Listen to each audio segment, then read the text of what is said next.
పిఠాపురాన్ని శ్రీపాద శ్రీవల్లభుల వారి దేవస్థానం నిర్మించడానికి ఆ స్థలాన్ని గతంలోనూ ఆ స్థలాన్ని ఖరీదు చేసి అందులో దేవస్థానం నిర్మించడంలోనూ ఆ విరాళం మొత్తం వ్యవస్థ అంతా మా ఆర్యవయసు చేత నిర్మితమైంది. అందుచేత అసలు స్థలం ఎక్కడ ఉన్నది అన్నది కనుక్కున్నదే మేము.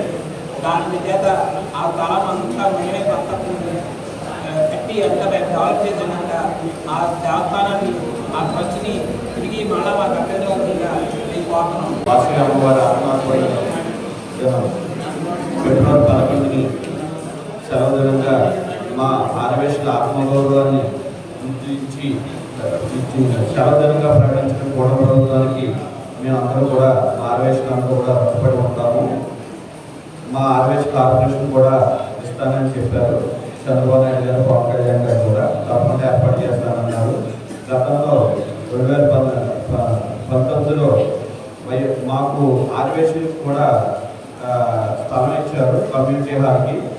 వైఎస్ఆర్ ప్రభుత్వం జగన్మోహన్ రెడ్డి వచ్చిన వెంటనే బ్రాహ్మణులది, వైశ్యులది ఏంటో మైనారిటీ వర్గం అయిపోవడం వల్ల మా 2 ల్యాండ్స్ కూడా మరి వైఎస్ఆర్ ప్రభుత్వం తీసుకుంది. అదే అన్ని కమ్యూనిటీకి ఇచ్చే స్థలాలు మాత్రం ఉన్నాయి, మా ఒక్కటి మాత్రము స్వాధీనపరుచుకున్నాయి. కాబట్టి మా స్థలాన్ని కూడా మాకు ఏర్పాటు చేసి ఇవ్వాలని కోరుకుంటున్నాము. ముఖ్యంగా మన నియోజకవర్గం మన పవన్ కళ్యాణ్ గారు ప్రాతినిధ్యం వస్తున్న ఆయన మాకు ఇచ్చిన మాట దత్తుని మేము స్థాపించినది, మేము దాన్ని మళ్ళా మాకు తెలియజేస్తానన్నారు.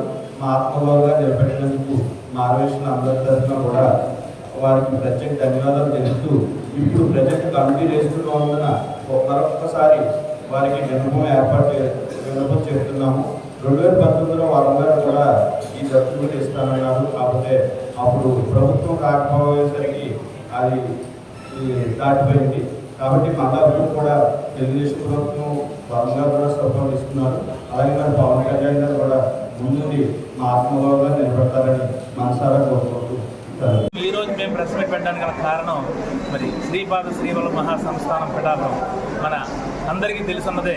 పిఠాపురం శ్రీపాద శ్రీవల్లభ మహాసంస్థానం ఈ రోజున ఎంత పెద్ద స్థాయిలో అభివృద్ధి చెందిందంటే కారణం ఒకప్పుడు మా ఆర్యవేశులతో ఏర్పాటు చేయబడిన ఉన్నదే చెప్పక తప్పదు.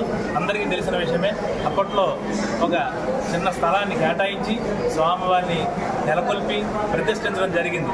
అంచెలంచెగా ఎదుగుతున్నప్పుడు మరి అప్పట్లో సజ్జన రామస్వామి గారు కర్ణాటక వాస్తవ్యులు, ఆయన ఆర్యవేశ్య. మరి ఆయన వచ్చిన తదనంతరం ఈ యొక్క శ్రీపాద శ్రీవల్లభ చరితామృతం అనే పుస్తకాన్ని 4 భాషల్లో అనువదించిందే కాకుండా మరి ప్రపంచవ్యాప్తంగా ఈ యొక్క పుస్తకాన్ని చాలా ముఖ్యంగా ప్రచురితం చేయడం జరిగింది. మరి అప్పటి నుంచి కూడా ఆయన ఎంతో కష్టంతో మరి అనేక మంది భక్తులు రావడానికి, స్వామివారి యొక్క అనుగ్రహం పొందడానికి, తద్వారా వారు ఎంతో అభివృద్ధి చెందడం జరిగింది. మరి దీనంతటి మూల కారణం పిఠాపురం ఆర్యవేశ్యుడే. మరి అలాంటి ఆర్యవేశ్యుడికి ఇప్పుడు రాబోయే కమిటీలు ఏర్పాటు చేసినప్పుడు మరి పవన్ కళ్యాణ్ గారికి మేము ఆల్రెడీ విన్నవించుకోవడం జరిగింది. ఆయన నామినేషన్ వేసిన రోజునే మేము వెళ్ళి ఈ విషయాన్ని వర్మ గారి సాక్షిగా మేము చెప్పడం జరిగింది. ఆయన ఆ రోజునే హామీ ఇచ్చారు. ఈ రోజున ఆయన మన పిఠాపురానికి మరి శాసనసభ్యుడిగా ఎన్నిక కావడమే కాదు, ఆయన ఆంధ్ర రాష్ట్రంలో ఉప ముఖ్యమంత్రిగా సేవలు అందిస్తున్న తరుణంలో మరి రాబోయే కాలంలో కమిటీలు వేసినప్పుడు మా ఆర్యవేశ్యుడికే పెద్ద స్థానాన్ని, మరి అగ్ర స్థానాన్ని ఇవ్వాల్సిందిగా మీ యొక్క సభాముఖంగా మేము డిమాండ్ చేస్తున్నామండి.